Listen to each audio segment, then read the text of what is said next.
Hey yo gengs, kali ini Favica akan membahas film bergenre fiksi ilmiah. Saat dunia memiliki terlalu banyak populasi manusia, sehingga sumber daya yang ada tidak cukup untuk memenuhi kebutuhan mereka. Akhirnya, manusia menerapkan kebijakan kalau satu keluarga hanya boleh memiliki satu anak. Film ini disutradarai oleh Tommy Wirkola dan dibintangi oleh Noomi Rapace sebagai Monday, Tuesday, Wednesday, Thursday, Friday, Saturday, dan Sunday. Glenn Close sebagai Nicolette Kidman, William Dafoe sebagai Terence Sedman, dan Marwan Kenzari sebagai Agent Knowles. Film yang berjudul What Happened to Monday atau dengan nama lain Seven Sisters ini menceritakan kehidupan 7 anak kembar identik yang harus hidup dengan bersembunyi karena ada aturan yang mengharuskan hanya memiliki satu anak saja.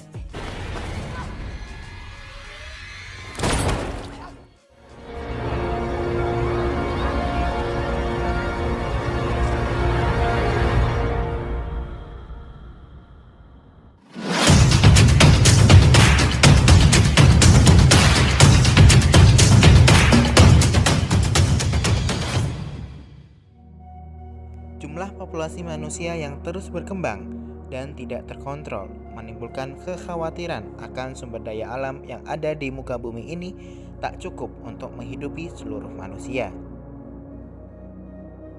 Pada tahun 2043, pemerintah membuat sebuah kebijakan bahwa setiap keluarga hanya boleh mempunyai satu anak.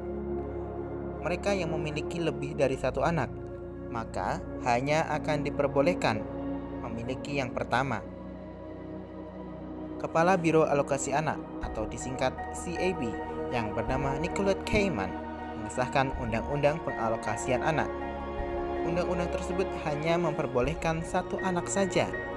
Saat itu ada seorang ibu yang melahirkan 7 anak kembar identik yang bernama Karen Sedman. Namun sayang, Karen Sedman meninggal setelah melahirkan ke-7 anak kembarnya. Ketujuh anak tersebut dirawat oleh kakeknya yang bernama Terence Sedman. Ia memberikan nama ketujuh anak tersebut seperti nama-nama hari dalam seminggu.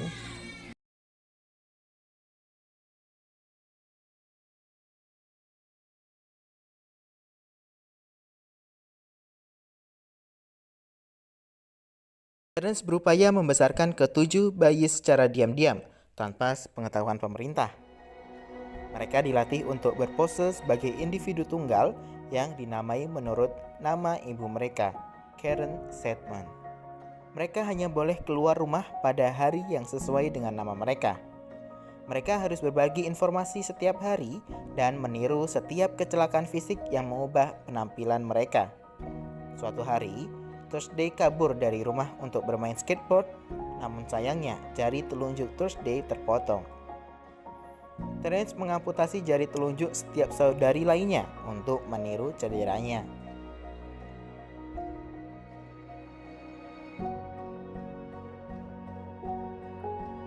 Selang 30 tahun kemudian, mereka beranjak dewasa tanpa diketahui pemerintah dan dapat menjalani hidup keseharian dengan cara membagi kehidupan sesuai hari mereka. Monday yang esok hari akan presentasi untuk promosi jabatan terlihat gugup, membuat dirinya muntah. Mereka bekerja di First Eurobank. Keesokan harinya, Monday sudah mempersiapkan dirinya untuk berangkat ke checkpoint. Di sana, dirinya ditahan oleh Adrian, petugas keamanan CAB, dan memberikan beberapa pertanyaan. Setelah sampai di bank, Monday bertemu Jerry yang merupakan saingannya untuk promosi jabatan. Saat malam hari, tiba-tiba sinyal GPS Monday hilang. Tuesday berpikir kalau Monday telah tewas dan membuat dirinya tidak bisa keluar rumah. Di hari Selasa, Tuesday bersiap-siap ke kantor dengan dibarengi rasa takut. Thursday meminta Tuesday untuk mencari keberadaan Monday. Saat Tuesday keluar apartemen, penjaga apartemen menanyakan dirinya kalau semalam Karen Sedman belum pulang ke apartemennya. Tuesday meyakinkan penjaga kalau dirinya melewati hari yang sangat berat. Saat di kantor, Tuesday mendapat informasi kalau Monday berhasil mendapatkan kenaikan jabatan dan semalam dirinya berada di bar bersama Jerry.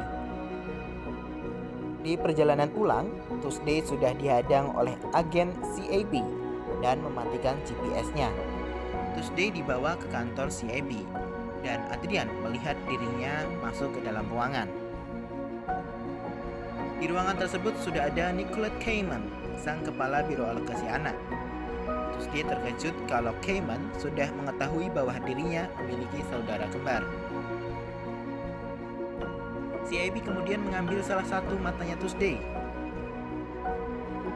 Saat Sunday sedang melihat kenangan masa kecilnya, tiba-tiba kedatangan agen CAB yang dikirim oleh Cayman untuk membunuh mereka. Namun tempat persembunyian mereka sudah diketahui oleh agen CAB, sehingga mereka bertengkar dan mereka berhasil mengalahkan agen CAB tersebut. Namun sayang, mereka harus kehilangan Sunday. No!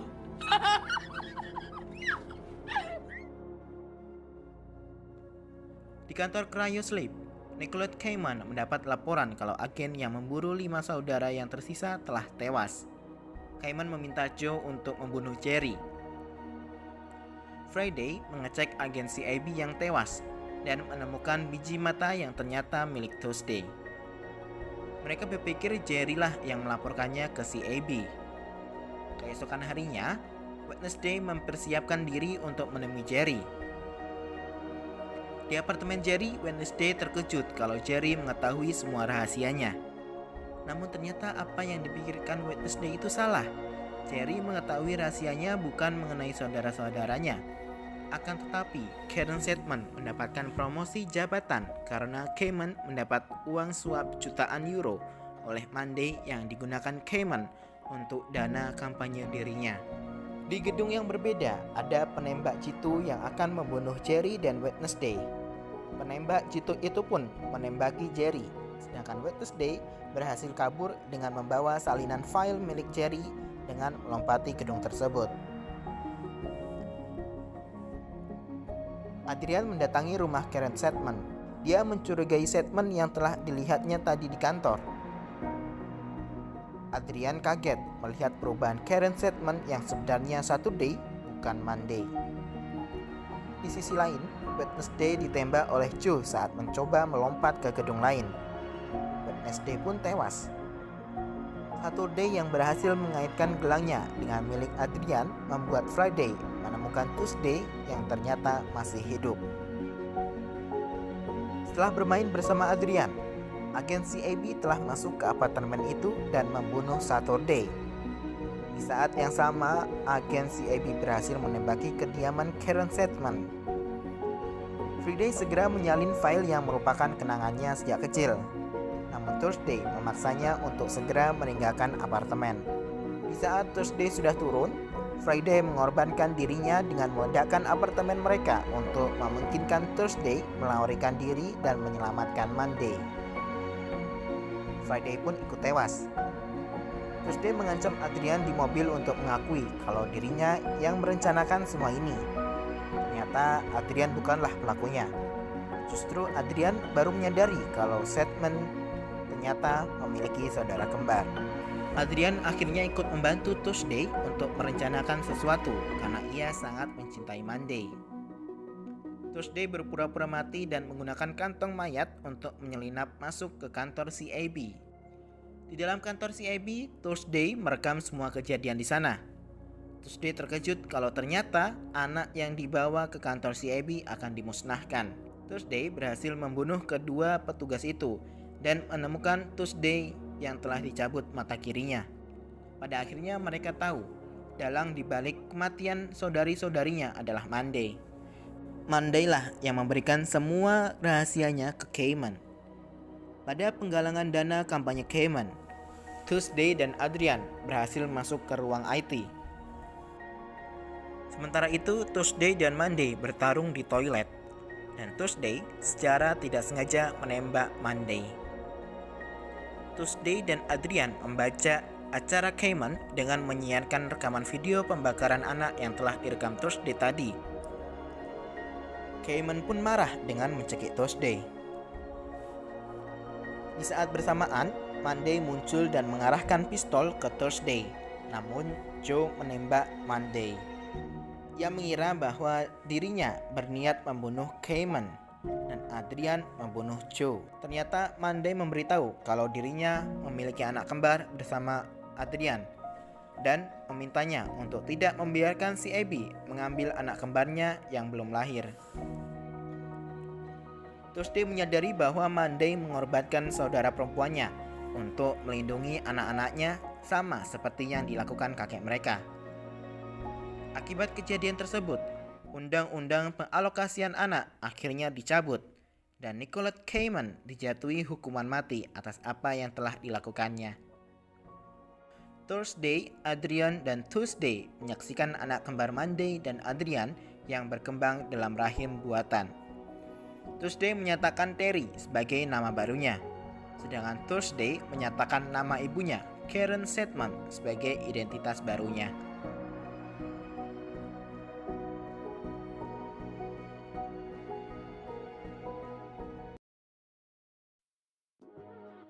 Dari film tersebut dapat disimpulkan kalau film yang berlatar belakang distopia ini memiliki terlalu banyak populasi sehingga sulit untuk bisa menjaga sumber daya untuk bisa mencukupi kehidupan.